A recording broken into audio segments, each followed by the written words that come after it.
It is with great humility that I stand before you today as one of Joan's UK friends who are here to represent the many, many indoor rowers she connected with in the United Kingdom.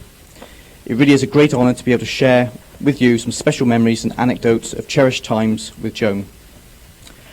Joan's introduction to the UK indoor rowing community reflected her inner and outer beauty and her sense of humour. It all started when a couple of the UK male rowers were reviewing photos on the women's online ranking website hosted by Concept 2, and they shortlisted a top 3 based solely on looks. Unsurprisingly, Joan made the top 3, and she received an email notifying her that she'd made 3rd place, marginally missing out on 2nd place, which she was told teasingly was won by a horse. Joan found this hilarious, and as a result, her relationship with the UK community blossomed from that day forward. Joan had a great fondness for all things British, its quirkiness, its history, its language, and its humour. And they say America and Britain are 2 countries separated by a common language, and Joan loved the idiosyncrasies between our 2 languages, as well as the unique words each provided. A good example of this was when Joan was talking to an English family about a female rower and said she had a lot of spunk. Sounds innocuous until you know that in England, spunk is slang for semen.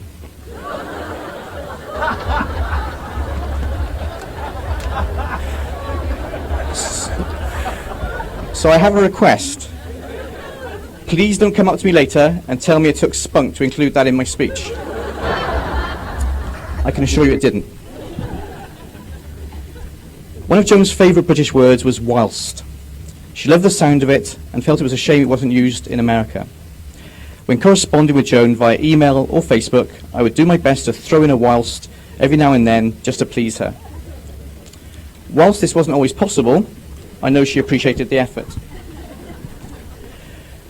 Joan approached everything with enthusiasm and gusto, and in 2012, Joan and John came over to Wales for my wedding. In Joan's words, she found Wales enchanting, and it was thrilling for me to see her embrace all things Welsh, whether it be eating lava bread, marvelling at the Welsh language, or being enthralled with our castles. We hosted Joan and John for tea and Welsh cakes, and Joan posted this on Facebook.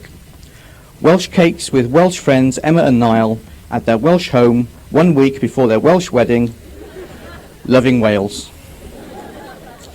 If Wales ever wanted a tourist board ambassador, Joan would be top of the list.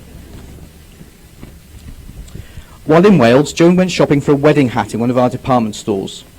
Joan loved shopping, and she referred to shopping plazas as her happiest places on earth. A comment on Facebook got Joan interested in a fashion item called a fascinator.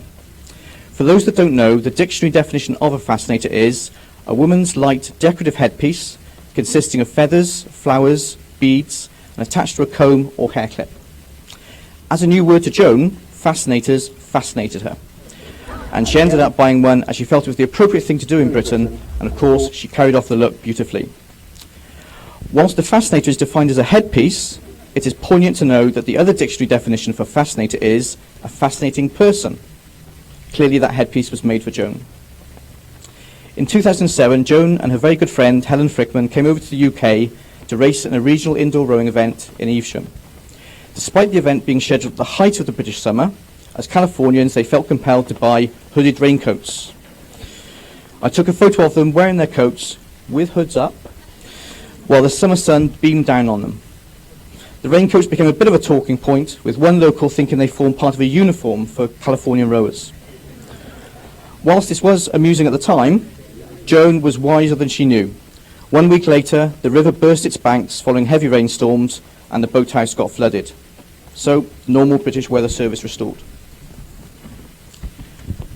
Joan loved British humour, and in particular Monty Python. So, I thought I'd end with my version of the classic What Have the Romans Ever Done For Us? From Monty Python's Life of Brian. What has Joan Van Blom ever done for us? Gracious and inspiring role model. Okay, yeah, that's true. And contagious laugh. Yep, all right, I'll grant you that. But apart from inspiring role model and contagious laugh, what has Joan Van Blom ever done for us? Selfless support, great friendship, vivacious personality. All right, but Apart from gracious and inspiring role model, contagious laugh, selfless support, great friendship, and vivacious personality, what has Joan Van Blom ever done for us? Thank you.